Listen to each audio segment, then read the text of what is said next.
Welcome to Reading the World. I'm Ali Al-Haji. Today's conversation begins with a distinction that sounds simple and turns out to be enormous: a book being published and a book being read. We often treat these as the same event. They are not. A book can exist, printed, listed, available for purchase, and still go essentially unread. And the space between those two facts is not empty. It's filled with decisions, editors, acquisition boards, marketing assumptions, distribution channels, platforms, reviews, and the long shadow of the bestseller list. So today I want to think about publishing not as a neutral pipeline that carries good books to the readers who deserve them, but as a cultural system that decides which books become visible, valued, and socially present, and for whom. To do that, I want to speak with someone who has made those decisions from inside the publishing world and who has also experienced publishing from the writer's side. My guest today is Terry Whalin. He has worked, by his account, on both sides of the editorial desk as a magazine editor, literary agent, author, and acquisitions editor at several houses, currently at Morgan James Publishing. He's also the author of 10 Publishing Myths, a book that asks writers to think more realistically about what publication actually involves. Not only writing and printing a book, but distribution, promotion, audience, and the difficult work of reaching readers.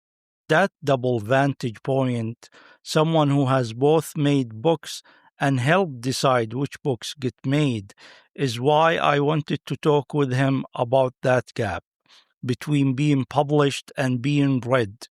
Terry, welcome to Reading the World. Ali, thank you for being here. Very honored to be with you here today. You have written that publication is only the beginning, that the day a book exists in the world is not necessarily the day it gets read. When you say that to a room full of writers, what expectations are you actually correcting? Well, really what I'm trying to get at there is we can make a book. That's pretty simple. I mean, there are over 11,000 new books that come out every day, Ali. And that's counting the self-published books. I mean, there's a lot of material pouring into the market, but getting it read, getting somebody to actually process what's in that book takes the author's action in order to be able to do that. The author has to be doing something. It's something that I learned years ago. I mean, publishers were making pretty books of mine. I'd written about 50 books for traditional publishers, and they were making these books. They were putting them in the bookstore.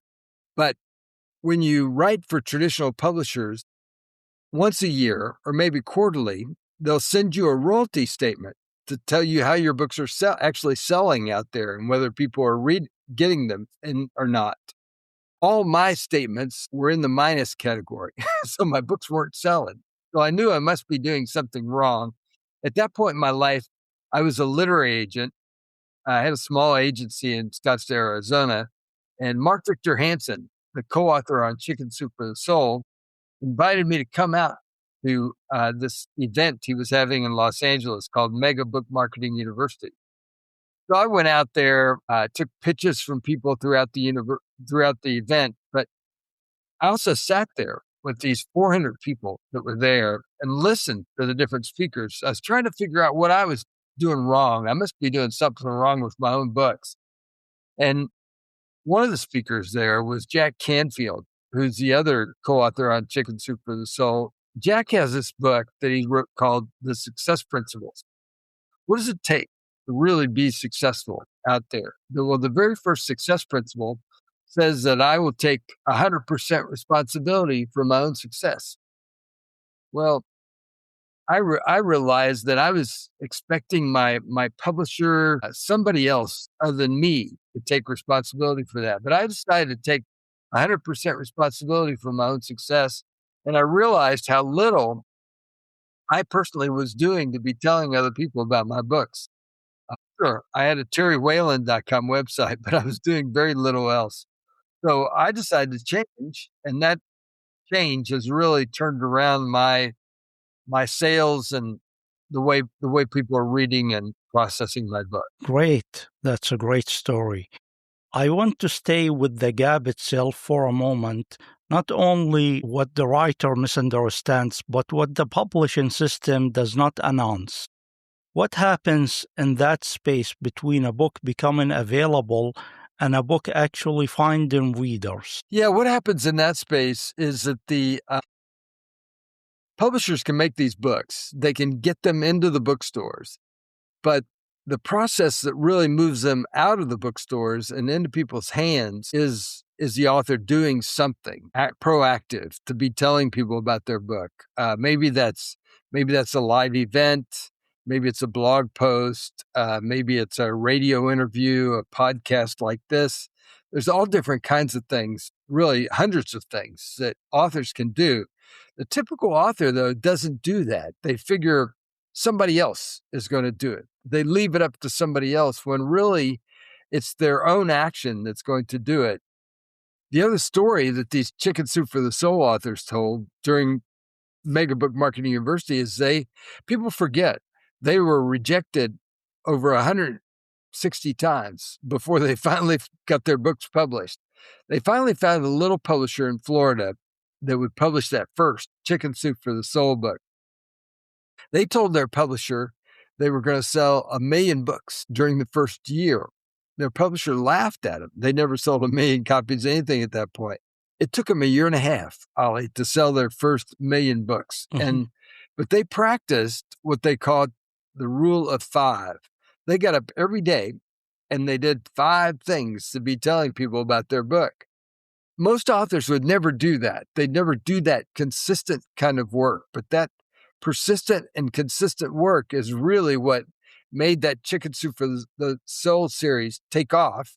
Now it's one of the most prolific in the English language. I mean, it's incredible how many books that sold. What you are naming is a gap the system doesn't usually announce. I want to understand how you came to see it, not simply through the sequence of your career, but through the different positions you occupied inside publishing. You have worked as a magazine, if you allow me, you have worked as a magazine editor, literary agent, acquisitions editor, and author.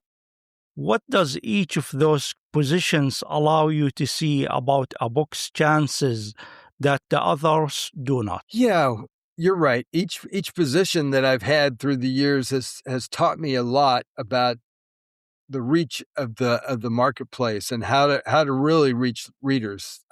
For example, many writers neglect the magazine market. They want to have a book. They want to have a physical book in their hand. I understand that. The magazine market is great though, because you can reach way more people with the magazine article than you probably ever will with your book. I mean, if your book sells 5,000 copies during the lifetime of the book, that's a good number. In the magazine area, very easy to reach 100,000, 200,000, 500,000 people with your magazine article. And that's something that many authors have forgotten that they can do. Most of these magazines, Ali, are taking personal experience stories. All of us have strange, different personal experience stories. So writers should write those up, and send those out to magazines. And that's a great way to be reaching the market. But also at the bottom of the magazine article, it can say by Terry Whalin, author of 10 Publishing Myths. So it's a way to promote your book in the process. But reaching those readers is really something that I learned in the magazine area. As an acquisitions editor, I've sat inside the meetings where we look at all the different manuscripts and try to figure out which books we're going to publish and which books we're going to reject. And so it's been interesting to me to see the ones that we actually move forward and contract. And a lot of that has to do with who is the author? What kind of reach does the author have? That's why this whole author platform thing that people keep talking about in the industry is so very important, because we've Mhm. learned inside the publishing world that somebody has to hear about your book probably a dozen, maybe 2 dozen times before they say, "Oh, 10 publishing myths. I should buy that book." It's Mhm. like they have to hear about it over and over and over. So Mhm. that's why publishers are looking for people that have that kind of reach to the readers, whether it's through their Mhm. newsletter or their continual work in podcasting or radio or whatever they're doing. But they have to have some reach to the readers. So the author and their position is a very important thing that we look at inside the publishing house when trying to figure out which authors to work with. Okay, great. I'm less interested in the sequence of roles than in the different kinds of visibility each role gives you. What could you see as an agent, for example, that you couldn't see as a writer? Well, as an agent, I'm sort of a go-between. The agent is a go-between between the publishing community and the author. So I'm looking Mhm. for good authors to be able to help them shape their idea, but also to pitch it in the right kind of way to the publisher. So the publisher will say, "Oh, that's a good idea. I should publish that book." And so Mhm. that's the Mhm. role that the has a lot of times. And the publishers these days are struggling, and the agents are struggling actually to try to find the right people. And because they know the standard that traditional publishers have is going up and up and up, because Mhm. they want higher profile people to do that. Mhm. Authors don't understand that. So many of the authors that come across their desk as an agent, they reject because they're not going to be able to reach the kind of people that publishers want to reach. Mhm. Mhm. So it's somewhat in the middle there that the agent stands in that positioning. I see. I see. Much of your information was in Christian and inspirational publishing, where the audience is often more clearly defined than in some other markets. How did working with a specific community of readers shape the way you understand the Yeah, word yeah, audience? you're right. The bulk of my work has been in the Christian religious area of the marketplace. I've always been fascinated with people, Ollie. So as a kid, I read a lot of biographies, and so that's translated into a lot of the work I've done. I've written biographies on people like Billy Graham and Luis Palau and Chuck Colson and people like that. And so understanding that community plays a very important role in how you position and pitch your book to that community. But it's the same if it's a sports book or if Hmm. it's a fiction book. I mean, it's not so specialized, I guess, is what I'd say, that it doesn't Hmm. what I've learned doesn't apply to the other areas of the book publishing world. So Hmm. Hmm. Great. When you were on the writer's side, rejection probably felt one way. When you became an editor or agent, what did the rejection begin to mean from inside the system? yeah, that's a great question. Yeah, we all get rejected a lot as writers, particularly, but editors and agents get rejected as well, and nobody hardly ever thinks about that, because Mm, publishers are looking for the right fit that's going to be the right fit for the bookstores, that's going to be the mhm, right fit for their particular publishing house. mhm, Agents are also looking for the right person and the right fit. And so I think agents get rejected almost more than publishers and more than writers in a lot of ways, because you have to send out your stuff to a lot of different people before you finally find somebody that's mhm. going to offer you a book contract for that particular author. And I it's see. It's hard. It's not easy at all. Like they say in real estate, you're just I looking could for one, imagine. but finding that one can be quite Hmm. challenging a lot of times. Exactly. Yeah, I can imagine that. It's very difficult position. Let's go directly into that decision making process. I want to understand what's actually being judged when a book is considered not only what the book is, but what the publishing room needs it to be. So, my question is, when a manuscript or proposal lands on your desk, what do you actually evaluate beyond whether the writing is good? I'm thinking of category, platform, timing, risk, audience, distribution. Walk me through what's really being weighed. Yeah, there's a lot of different factors in there. You're exactly right. First of all, it's a writing, I think, and because I've looked at so many submissions through the years, it's pretty easy for me to read a couple pages and Mm-hmm. see whether that person is really a writer that is going to make it for in the writing world. Can they tell a good story at the end of the day? I And you see. generally Okay. tell that in the first few pages. But the other material is also important in what we call a book proposal that Mm-hmm.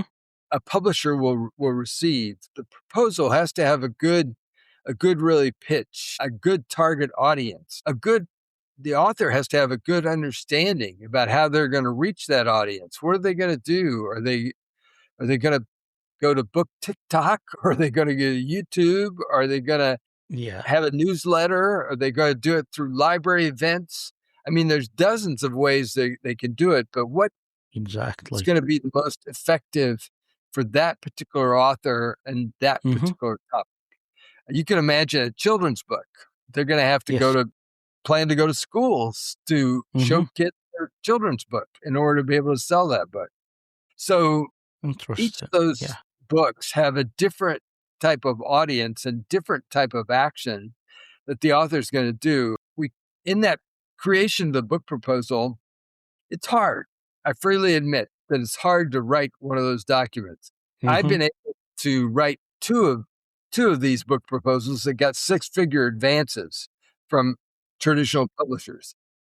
Mm-hmm. But I have long stories about what actually happened with those books, why they didn't really succeed in the marketplace.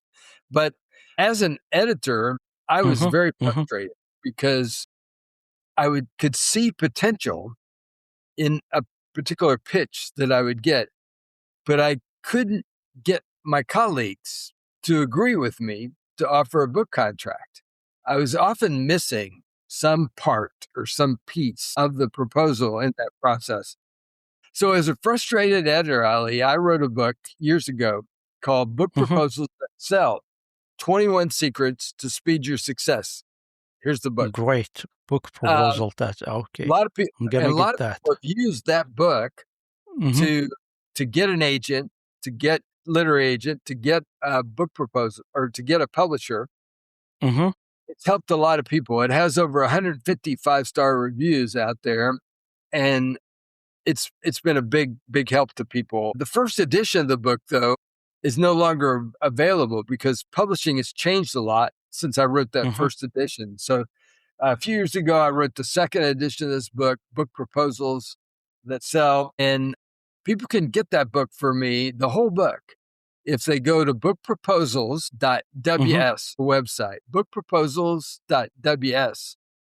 And the reason I want people to get that book is because they can get the ebook, the whole ebook from me for free. And Okay. part of the reason at Morgan James that we give that away is because we've learned that if you get my free ebook at bookproposals.ws and start to read that book, there's Mm-hmm. a high probability you're going to turn and buy the print copy of the book. So I I don't see. lose Okay. anything by giving Okay. away the free ebook, actually drive print book sales. And at Morgan James, we give our authors those email addresses. So you grow your email list and all that. So it's a tool, it's a way that we're trying to help our authors get out there and reach more readers at the end of the day. A side question here: if platform and audience matter that much, aren't you really judging the author, not the book itself? No, you're exactly right. Our founder, Morgan James, will often tell us that it's 80% the author and 20% the book. Because at the end of the day, if the author doesn't take action and really reach the readers, we're not going to sell books here at the end of the day. We can always fix the book part, but we can't always fix the author. So you got to find the good authors here as part of the search. I see. That's very interesting. In practice, where does the quality of the writing enter the sequence? Is it in the first filter, or does it become meaningful only after other questions are answered? I think the quality of the writing is very important. And so we are looking for writers that can tell stories and have really great content at the end of the day in their book. But it's that combination, I guess, of the author and their willingness to get out there and be telling people about their book, as well as have a quality book at the end of the day. I see. You have described situations where an editor may champion a book internally, but a board or committee still says no. When that happens, what is the system protecting itself against? The system is protecting itself against poor sales in the bookstore, because the publisher is looking at the raw manuscript and saying, can we sell this book with our channels, with our distribution in the bookstore? And they're trying to say yay or nay. I recall years ago, for example, Ali, I got an author that had a book for seniors. It was a devotional book for seniors. And I thought, hey, this is a good market. You know, people are getting older. They need this kind of stuff. When I pitched the book to my publication board, they instantly took a left turn that I didn't expect. Instead of focusing on the book and the author, they started talking about seniors. Well, do seniors buy books? And then do we have the bookstore reach in order to be able to sell this book into the bookstores? Ultimately, they decided they didn't. And so we rejected that particular book. So that's just a hint of how they're making their decisions inside the publishing company. And all you get is a generic, this wasn't the right fit for us, we're going to pass on it type letter. You don't really get those specific reasons from the publishing house, which is very frustrating as a writer, because you don't know how to improve and fix it to go on. Of course, publishing is a business, but if consensus tends to protect against risk, then the books that reach readers have survived a bias toward predictable. What kinds of books struggle to survive that process, even when the writing is strong? Yeah, you're right. The publishing world is really risk averse. They're protecting themselves from putting something out that isn't going to be something the readers are going to like. So that's hard, but there are ways to break through that market. And sometimes people break through in the self-publishing area. I mean, there are books like The Shack, for example, by anyway, the book called The Shack that was out there was a novel, and it was self-published. They sold lots and lots of copies. People were buying them by the box and giving them away, and all kinds of things happened.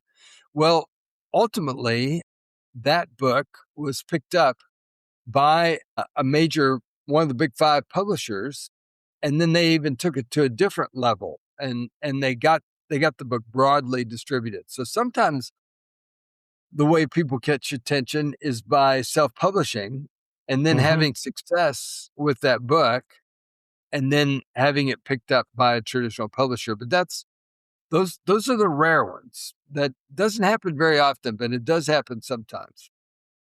Going back to the question on platforms, somewhere in recent decades, much of the responsibility for finding readers shifted from the publisher onto the author. We now call that platform. From inside acquisitions, when did you see that burden migrate? And what does a publisher now expect an author to arrive already carrying? Yeah, that's a great question. I would say probably at least 20 years ago, maybe 2015, maybe 15, 20 years ago, it shifted because publishers used to do a whole lot more for the author than they do today. I mean, they used to send authors out on book tours. They used to, Mhm. book radio, all kinds of things for publishers. And some publishers still do a little of that, but they usually only do it for the very top tier of people they're bringing in. The rest of us have to try to just find our own way out there at the end of the day. So you're right. The author's platform is a big part of the question that publishers are looking at when they look at a particular author to see if they have connections to readers, which is really what the platform is. Do they have a newsletter? Do they have Mhm. some visibility online? What all those factors figure into their decision process. Interesting. Everything you have described can be read in two ways. One, reading is practical. This is how the industry works. The other is structural. This is whose work the industry is built to make visible. I want to move to that second reading. So, the platform requirement asks writers to arrive with networks, time, capital, and digital fluency. Doesn't that quietly favor people who already have those things? I want to ask directly, does platform democratize access or does it entrench advantage? I think you're right. We do look for those people that already have the visibility in the market to see if we can publish them more. But they're rare, those people that are on TV or on the radio. But you're right.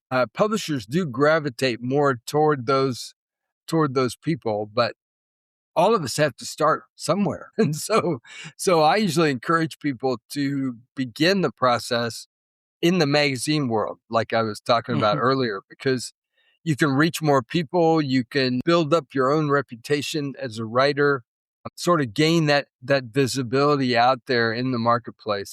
That's one way to do it. There's many ways to do it. Some people have done it through TikTok or YouTube. There are people like that build their platform, and then the publisher comes along and offers them a book deal because they have the visibility. It's Mm. sort of chicken or egg. Which one are you going to Mhm. go first? Almost. Your work emphasizes author responsibility, persistence, promotion, marketing, platform. That's understandable. But how do we avoid turning structural problems, distribution, visibility, saturation, access, into personal failure? I guess the way you avoid that being personal failure is by quitting, I guess, is one of the things that happens. So I really always encourage authors to persist and to really Mhm. find that right place for them out there. I started, for example, Ali, in the early days of blogging. Mhm. I started my blog in 2004, and I decided to blog once a week. And I've been blogging once a week since 2004. I have over 1,800 entries that are in my blog at this point. I have about 400 people that get my blog every Monday on their email. And I have this little thing that goes out on the internet and searches for my name. Well, over a year ago, I found this article that guesstimated there were over 600 million blogs were out there. This particular article listed the top 27 content producers. And I was one of those 27. And it's not that I'm doing anything magical here at all, but I've been blogging persistently and consistently all these years. That's why I have all this material out there. So that's something that I think any writer can do, is just start something. We all start small, but start it and then continue, be persistent and consistent in that process. Great advice. One of the myths you address is the fantasy of bestseller status. If bestseller lists do not simply measure literary merit, what do they actually measure? Well, they're actually measuring sales is what bestseller lists do. Particularly the USA Today and the Wall Street Journal bestseller list are based on sales. And so those sales numbers figure into that. The New York Times list, which is like the gold standard of the bestseller list, that's also an editorial list, because there have been some books, some authors that I know that sold enough books during that week, 7-day period that they probably should have been on the New York Times list. But the editorial part of it figured in, and they said, no, we're not going to put them on the list. So it's also an editorial list as well as based on sales. So, but you're right. That bestseller status really is important, because once you achieve that status, you can always keep that in front of your name as a best-selling author. And why do writers and readers stay so attached to the belief that they measure something deeper than sales, timing, distribution, and coordinated visibility? I just think it's built into the industry almost as like a metric that has to be there in some ways. That's, people are looking at these lists. I looked at some bestseller lists today even that came across my screen. So it's something that all of us kind of track on and follow, right or wrong. But some people have been on there for years and years and years as authors. But it is based on sales. So those books are even though they're written years ago, they're continuing to sell after all this time. That explains how the list works, but I want to ask why the myth persists. What does the publishing world gain from keeping readers and writers attached to the idea that visibility equals value? Well, because I think it's a business side of it again, like you mentioned, that publishing is a business, and the fact that those books continue to sell and continue to make money feeds into that list at the end of the day. I think it's kind of the combination of all that. The author has to figure out how to break through to be able to get attention for their book and get it out there in the first place. Let me bring this down to the people listening: readers, students, writers, and anyone who encounters books only after all these decisions have already taken place. So, self-publishing is often framed as liberation from gatekeepers, but from what you have seen, does it actually solve the access problem, or does it relocate it, turning a gatekeeping problem into a discoverability problem in an even larger flood? Yeah, you're right. Self-publishing really it turns into a discoverability problem. You're right, because the average self-published book may sell 100 or 200 copies throughout the lifetime of the book, which is very, very poor. A very poor return in light of all the energy that you put into that book.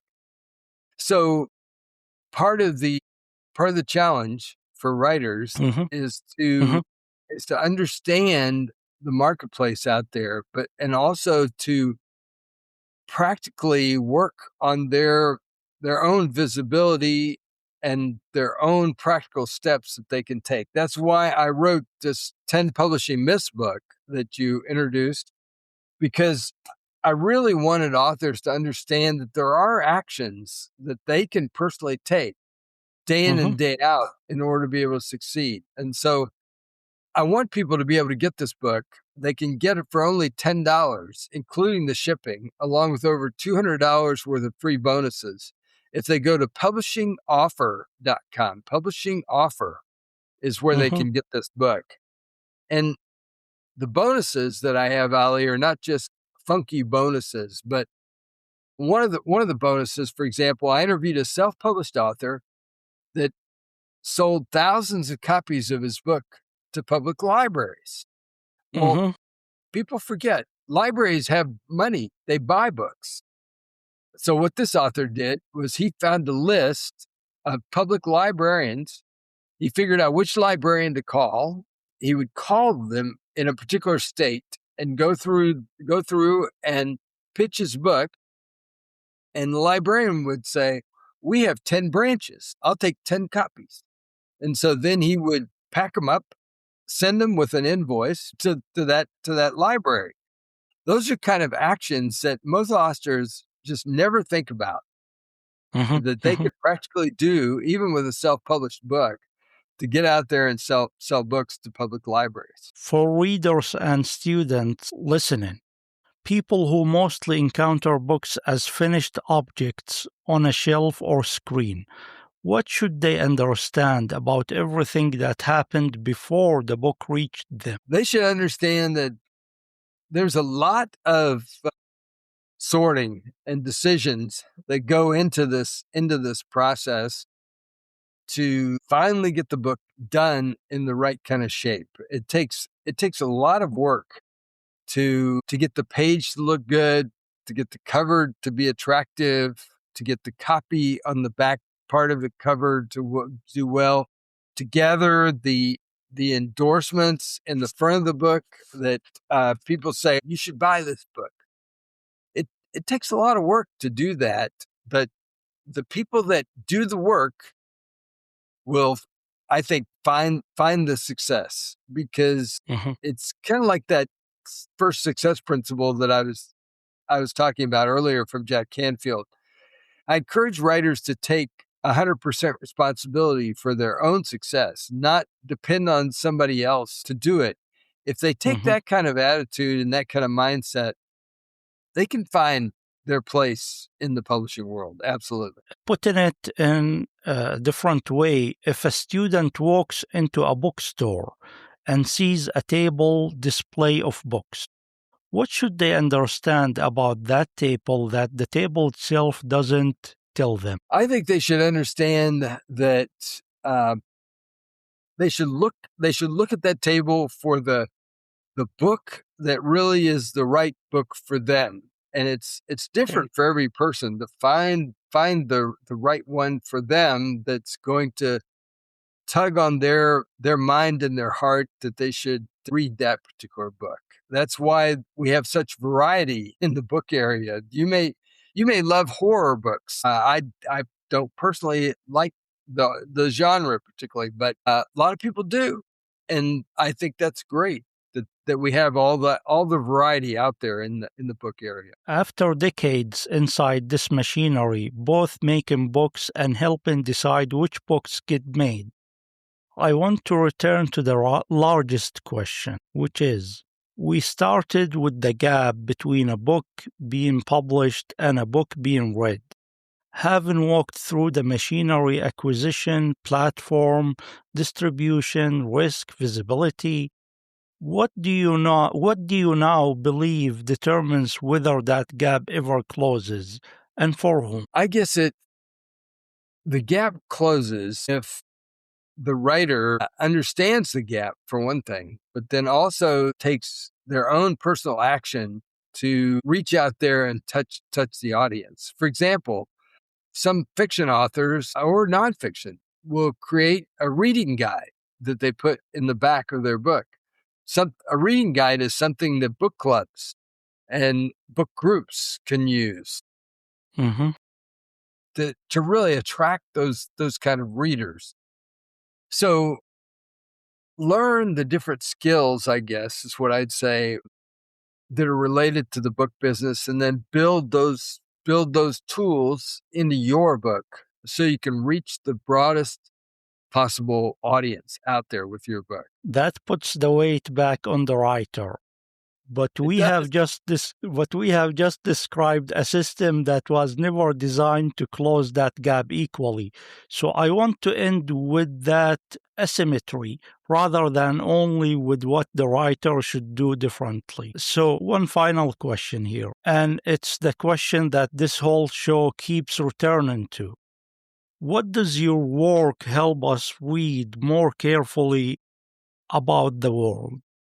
Not just about books, but about how anything becomes visible, valued, and treated as worth our attention. Yeah, I guess I'm the eternal optimist here, Ali. I believe that we live in one of the greatest times in human history.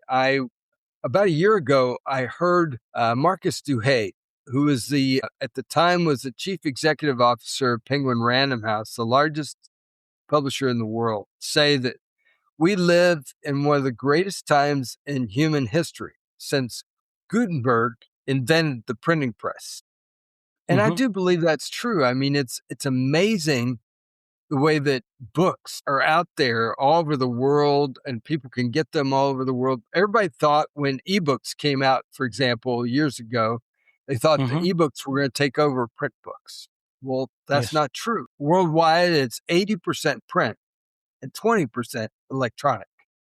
So books have great potential out there to reach people all over the world.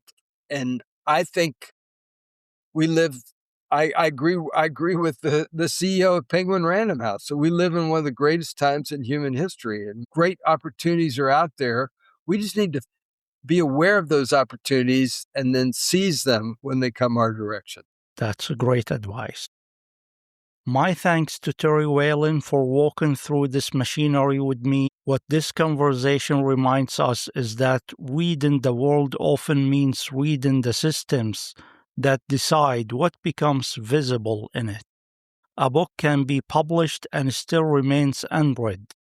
And that distance between those two states is not closed by merit alone. It's shaped by editing, acquisition, platform, distribution, timing, and the long habit of mistaken visibility for value. To see that is to read publishing not as a neutral pipeline, but as a system that manufactures cultural presence, and to ask each time, for whom? Thank you for listening to Reading the World. I'm Ali Al-Hajji. Until next time, keep reading carefully.